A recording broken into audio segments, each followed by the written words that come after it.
Welcome back to Diversity in Aquatics 2019 conference here at the beautiful Marriott Hotel, downtown Miami, Key Biscayne. I'm Lee Pitts, the host of Lee Pitts Live on Fox 4, and also I'm a swim instructor of some note. It's always a thrill for me to bring the television show out to this conference and cover it from end to end and meet some of the people who have made this a success. So without further ado, let's get a chance to introduce to some who's already met her, and the others who have getting to see Thaddeus for the first time. Thaddeus, welcome to Lee Pitts Live, man. Thank you, Lee. It's a pleasure to be here. Thaddeus, what is your role with Diversity in Aquatics? I'm the Director of Community Engagement and Programs with Diversity in Aquatics. What does that entail, my friend? That entails helping to bring together the community surrounding this convention so we can have aquatic water safety festivals like we did yesterday. It's engaging the city of Miami. It's engaging the local organizations like Liberty Trust organization, and just having more local people have a presence in at our convention. What has it done for you personally to be involved in such a worthy cause? It has expanded my awareness and my interest in the local community here, which I live in Florida, in South Florida, in a way that I would not have. It has also offered me an opportunity to meet amazing people like Dr. Penn and be able to partner around issues related of the water and wellness and healing. You eat, sleep, and breathe aquatics. Oh, yes, I do. I got water on the brain, but a good way. Oh, yes, I do. Doctor, you laughed at that. Why was that? Because it's so true. We do not have a conversation where water is not at the center of the conversation. Yes, indeed. So you're not the only one who has experienced it. We all I am have not the only one. At the knee of Thaddeus. Yes. We talked to you in a previous segment, but this is another segment. So let's get your full name and what you do. All right, so I'm Dr. Carol Penn. I'm duly board certified in family medicine and obesity medicine. I'm also a master movement, meditation, and mindset coach. I'm the director of service integration at a very large federally qualified health center, Ocean Health Initiatives in southern New Jersey. You got a book out? I do have a book out. My book is called Meditation in a Time of Madness, a guidebook for tweens, teens, their parents, and guardians who need to thrive.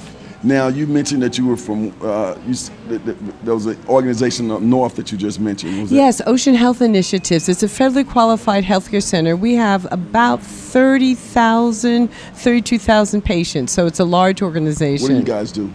So we really do medicine for the underserved. So we're federally mandate. We have to take everyone, whether you have insurance or not, and it is the idea that health care is a birthright of a citizen.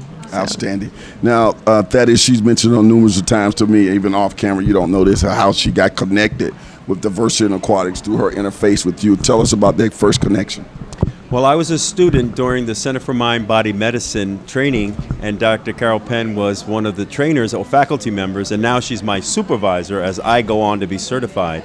And we connected around the water and how the Center for Mind Body Medicine worked, and being mindful and using meditative practices to heal and to calm and to reduce anxiety matched up well with the water. So I invited her to be part of a Blue Mindfulness training we're doing for the National Organization of Black Law Enforcement Executives. We worked on the proposal, we submitted the proposal, and we were accepted. And so we're presenting a workshop at the National Organization of Black Law Enforcement Executives in August in Louisiana. Yes. And it's called Blue Mindfulness. So it connects the ability to breathe and use breathing on land, how it makes it an easier transition to get in the water.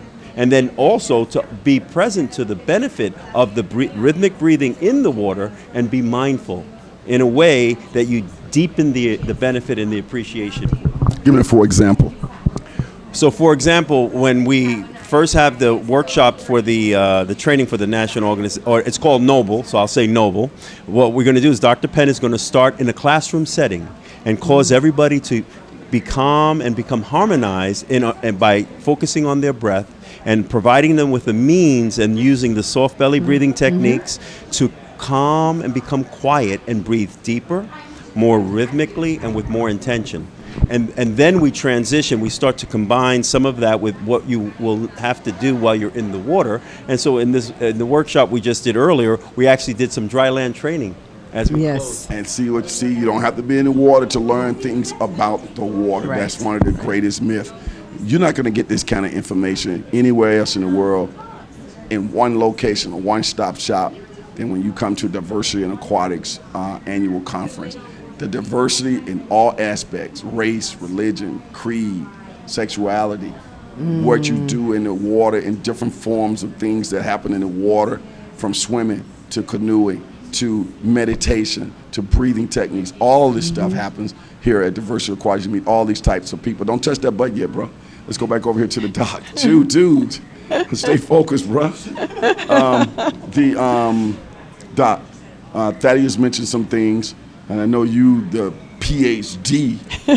Tell me, how did you first come about taking that discipline and tying it into the world of swimming? Well, I think it really stems from some childhood experiences. One of the things that Thaddeus and I talk about is the importance of learning how to swim at a very young age. And I was the child of parents who did not know how to swim.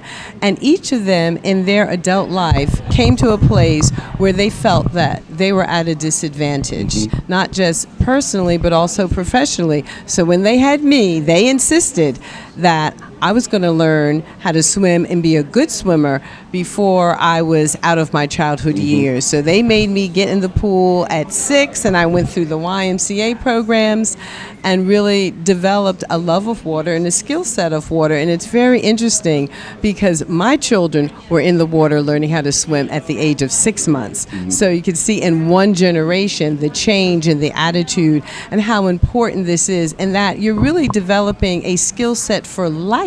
It's a very good point. And my parents are non-swimmers too, people. I know that might be surprising to you. And my son was in the water at, I don't know, 12 Babies, months, right? Yeah. 12 or whatever. He was in there swimming. So his dad grew up and became a swimmer, and he's just a natural progression there. Thaddeus, what is some of the feedback you've been getting from various people who are at the conference this weekend? With the collection of people that we brought here to present in their areas of expertise is, like you said, you can't get it anywhere else. The combination, and when it's in the context of aquatics, but it comes from different disciplines, that provides a deeper awareness of the value and the importance of the water.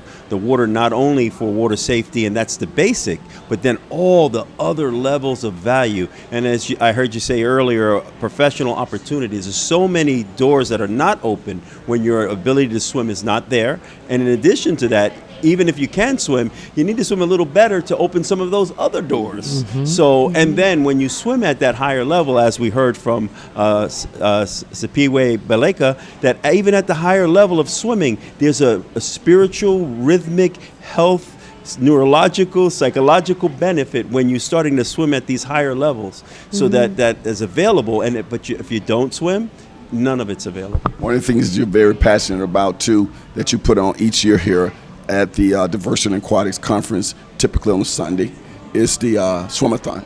Yes. So on this coming Sunday, we have the Treadathon, which is it's in partnership with the International Water Safety Foundation, who trademarked the event and created the event. And it's an opportunity for the community to come together to support raising funds for the two organizations, Diversity in Aquatics and International Water Safety Foundation, as well as raise funds for their own cause.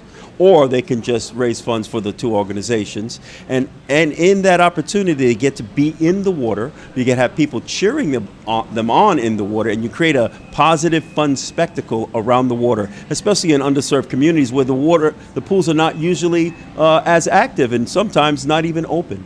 So it gets a reason to open the pool, bring people to the pool, and we've modified the event in such a way that instead of it for just strong swimmers who can tread for a long time, we're allowing people to walk in the water so they can still participate without having to be a strong swimmer, and even a non-swimmer, because you can walk in water that you can stand up in. You're raising money for a great cause. Yes, it's absolutely a great cause. And our partnerships with the local community here, we want this to be the beginning of a relationship that we will continue. So this is not a one and done event, the Treadathon. We want the Miami Treadathon to happen every year, and to raise funds and raise awareness in the process, because we create a public spectacle. So the superintendent of Miami-Dade Schools, Alberto Cavallo's coming. We have the fire cadets are coming as the honor guards, and we have a collection of course, coming from the convention who will be there. But we also really want to get the local community.